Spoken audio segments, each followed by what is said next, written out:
Salut à tous, donc je vous retrouve dans cette nouvelle vidéo et donc ça va être pour vous présenter un DIY, une customisation pour Halloween. Donc voilà, c'est tout simplement cette blouse blanche. Je vais en faire en fait une blouse un peu infirmière gore, tout ça pour une soirée que je vais avoir, pas forcément pour Halloween parce que ça arrive avant, du coup c'était l'occasion que je vous fasse une vidéo que je n'ai pas fait d'Halloween vu que je vous en ai pas fait encore. Donc voilà, j'espère vraiment que ça va vous plaire, que l'idée vous plaît et franchement c'est ultra simple. Donc moi j'ai tout simplement pris une blouse blanche de chez Carrefour qui m'a coûté 10 euros. Voilà, j'en avais besoin en plus d'une pour mes TP de physique et du coup j'en ai pris deux. J'en ai profité. Donc voilà, elle a un manche long, tout ça, et du coup je vais venir customiser tout ça, plutôt saccager tout ça pour en faire un truc bien gore, bien sympa pour une soirée. Donc voilà, j'ai commencé à mettre un petit carton dans une poche. Alors au final, c'est pas grave si vous en mettez pas ou quoi, ça n'a aucune importance. Parce qu'au final, il va y avoir des taches de partout. À la fin, on va essayer de salir au maximum. Donc voilà, ça n'a aucune importance au final. Bref, je vais dessiner. Pour commencer, c'est un peu la base. Si on va faire en gros un peu une truc blouse d'infirmière, tout ça. La croix de médecine, donc en rouge. Donc j'ai tracé les repères et tout au crayon. Et après, je viens remplir le tout avec la peinture acrylique rouge. Donc, cette vidéo, je vais utiliser exclusivement la peinture acrylique rouge et de la peinture vitrail rouge cramoisi.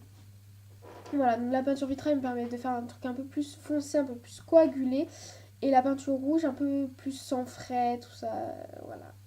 Pour bien suivre un petit peu un vocabulaire d'horreur. Hein. Donc, voilà, le sang frais et le sang coagulé, un peu. Ça permet d'avoir différentes teintes et un peu faire un peu plus réaliste, on va dire. Donc, voilà. Donc là, voilà pour cette croix. Donc c'est le début. Je vais faire sur l'autre poche le mot horreur.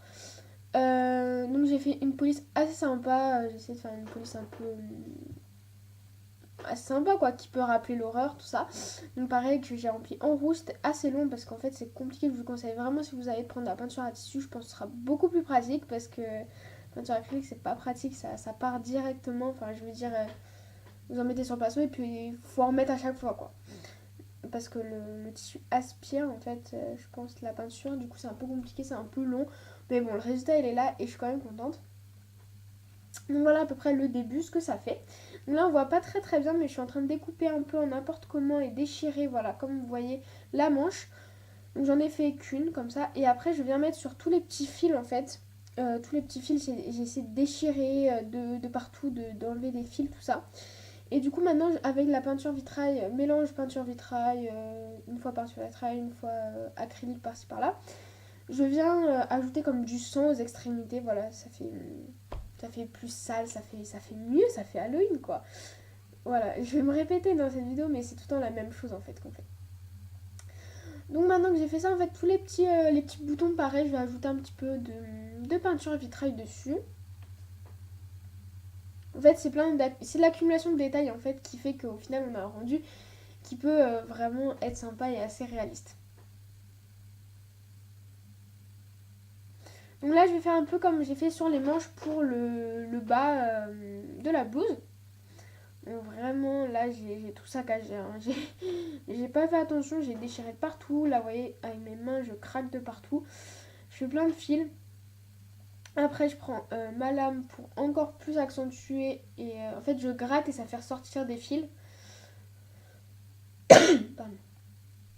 Donc voilà. Et après, pareil, je viens comme sur la manche, je réalise la même chose avec de la peinture vitrail et la peinture acrylique. Au final, je vous conseille pas d'utiliser du faux sang. J'avais essayé, j'ai acheté du faux sang, mais c'est vraiment plus pour maquillage, parce qu'au final, ça sèche pas le faux sang. On va trouver de la peinture acrylique, de la peinture vitrail ou genre de l'encre, voilà, de l'encre rouge. Parce que le faux sang, j'avais essayé, mais au final, ça s'enlève, vu que ça sèche pas. Donc c'est pas une bonne idée. Voilà, juste pour vous prévenir. Enfin voilà, vous l'utilisez que pour le maquillage, quoi. Donc voilà à peu près ce que ça donne. Je vous montre un peu plus près ce que ça donne. Donc là, voilà, je fais la même chose. J'ai également mis des traces de doigts aussi. J'ai mis la peinture sur mes doigts et je suis venue sur la feuille tamponner mes doigts. Ça fait un peu plus crade. Et donc là, merci à maman qui m'a prêté sa main, voilà, pour que je lui mette de la peinture acrylique partout et qu'elle vienne étaler sur ma blouse. Ça fait voilà les traces de main. Je trouve ça tellement, tellement génial, tellement, tellement drôle. Voilà, et ça fait vraiment son petit effet, c'est vraiment super sympa.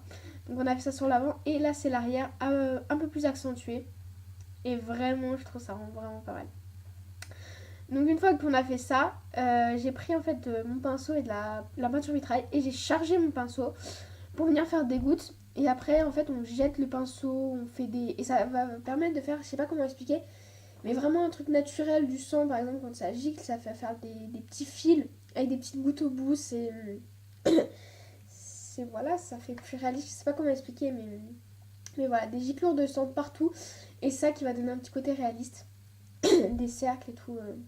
Voilà, je sais pas trop comment décrire ça, mais voilà. Donc là c'est pareil, c'est pour l'arrière où j'ai fait la même chose. Voilà, encore déchiré. Donc là on arrive à peu près au bout, je crois. Donc là voilà l'arrière, tout saccagé. Ah oui là, c'était pas encore sec, j'avais pas envie d'attendre. Du coup, s'il y en avait sur les doigts, tout ça, je m'essuyais en fait dessus. Ça faisait des salissures un peu partout. C'est fait exprès, voilà, justement. Là, j'ai déchiré l'autre manche, je l'ai déchiré moins et j'ai pas mis de sang. Mais histoire que ça pendouille, que ce soit un peu destroy. Voilà, et là, voilà, c'était pas sec. Du coup, j'ai mis sur mes mains ce qui était pas sec et je suis venue étaler de partout. Voilà, ça fait des salissures de partout et c'était juste génial à faire. C'était trop drôle. Voilà. Donc voilà, et du coup, pour terminer, je marquais en RIP. Donc ce qu'il y a sur les tombes, en fait, c'est repose en paix en anglais.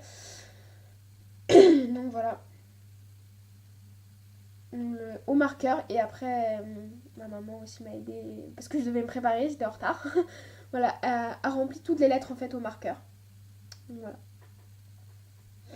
Et une fois que c'est fait, eh ben, je me suis arrêtée là. Voilà, j'aurais pu encore continuer, hein, mais je me suis arrêtée là et je trouve vraiment le résultat trop classe. Ça a bien fait son petit effet en soirée et c'était vraiment super sympa. Avec un petit maquillage, une petite coiffure un peu destroy, voilà, des cheveux qui partent de partout, du rouge à lèvres rouge. Et voilà, c'était parfait, c'était bien. Donc voilà, j'espère vraiment que la vidéo vous aura plu. Et je vous retrouve très vite dans une prochaine vidéo pour les résultats du concours. Salut!